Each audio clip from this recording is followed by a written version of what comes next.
ஆட்டுக்குட்டியானவர் முத்திரைகளை உடைக்கிறார். பின்பு 7 முத்திரைகளுள் முதல் முத்திரையை ஆட்டுக்குட்டியானவர் உடைப்பதைக் கண்டேன்.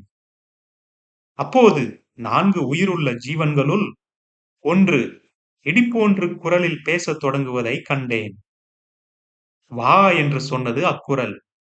நான் பார்த்தபோது எனக்கு முன்பாக ஒரு வெள்ளை குதிரை இருப்பதை பார்த்தேன்.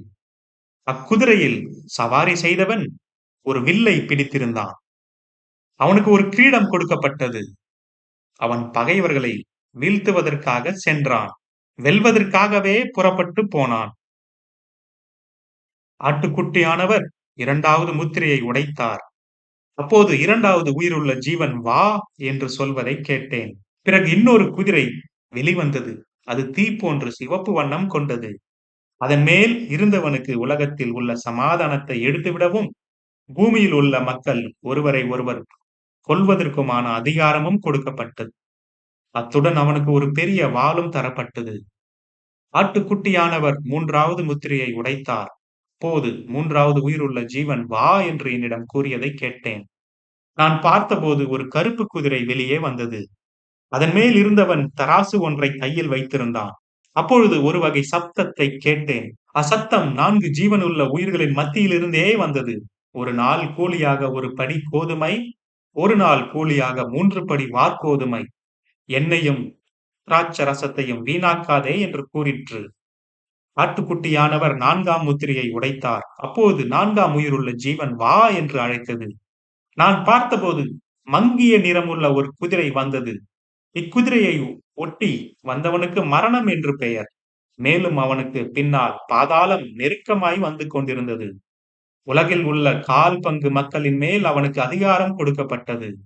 வாளாலும் பஞ்சத்தாலும் நோயாலும் காட்டு மிருகங்களாலும் மக்களை கொல்லும் அதிகாரத்தை அவன் பெற்றான்.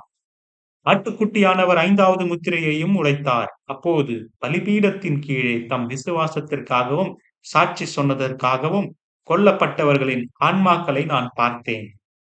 அந்த ஆன்மாக்கள் உரத்த குரலில் சத்தமிட்டன. பரிசுத்தமும் உண்மையும் உள்ள தேவனே, எங்களை கொன்றதற்காக உலகில் வாழ்ந்து கொண்டிருக்கிற மக்களை நியாயம் தீர்த்து தண்டிக்க எவ்வளவு காலமாகும் என்றன. பிறகு ஒவ்வொரு ஆன்மாவுக்கும் வெள்ளை அங்கிகள் கொடுக்கப்பட்டன. பிறகு சிறிது நேரத்திற்கு காத்திருக்கும்படி அவற்றிற்கு சொல்லப்பட்டது. கொல்லப்பட போகிற அவர்களைப் போன்று கிறிஸ்துவின் சேவையில் உள்ள எல்லா சக ஊழியக்காரர்களும் உண்மையில் கொல்லப்படுவது வரை அவை காத்திருக்க வேண்டும். ஆட்டுக்குட்டியானவர் 6வது முத்திரையை உடைப்பதை கண்டேன். அப்போது பெரிய நிலநடுக்கம் ஏற்பட்டது. சூரியன் இருண்டது. துக்கம் கொண்டாடுகிறவன் அணிகிற ஆடைகளைப் போல் அது கருத்தது. நிலவு ரத்தம் போல சிவப்பானது. வானத்து நட்சத்திரங்கள் புயல் காலத்தில் அத்தி மரத்தில் இருந்து அத்திப்பழங்களை உதிர்வது போன்று பூமியில் உதிர்ந்தன. வானம் 2ஆக பிளந்தது. அது தோல் சுருளை போல சுருண்டு கொண்டது. மலைகளும் தீவுகளும் தங்கள் இடத்தை விட்டு நகர்ந்தன. மக்கள் குகைகளிலும் மலைப்புறங்களிலும் ஒளிந்து கொண்டனர். அவர்களுடன் ராஜாக்களும் ஆள்வோர்களும் அதிகாரிகளும் செல்வந்தர்களும் இருந்தனர். அடிமைகளும் சுதந்திரமானவர்களும் அவர்களோடு ஒளிந்து கொண்டனர். மக்கள் மலைகளையும் பாறைகளையும் பார்த்து, எங்கள் மேல் விழுங்கள், சிம்மாசனத்தில் இருப்பவரின் பார்வையில் இருந்து ஆட்டுக்குட்டியானவரின் கோபத்திலிருந்தும் எங்களை மறைத்து விடுங்கள். அவர்கள் தம் கோபத்தை காட்டுகிற தருணமாகிய மாபெரும் நாள் வந்துவிட்டது. அதனை எதிர்த்து ஒருவராலும் நிற்க முடியாது என்று கூறினார்கள்.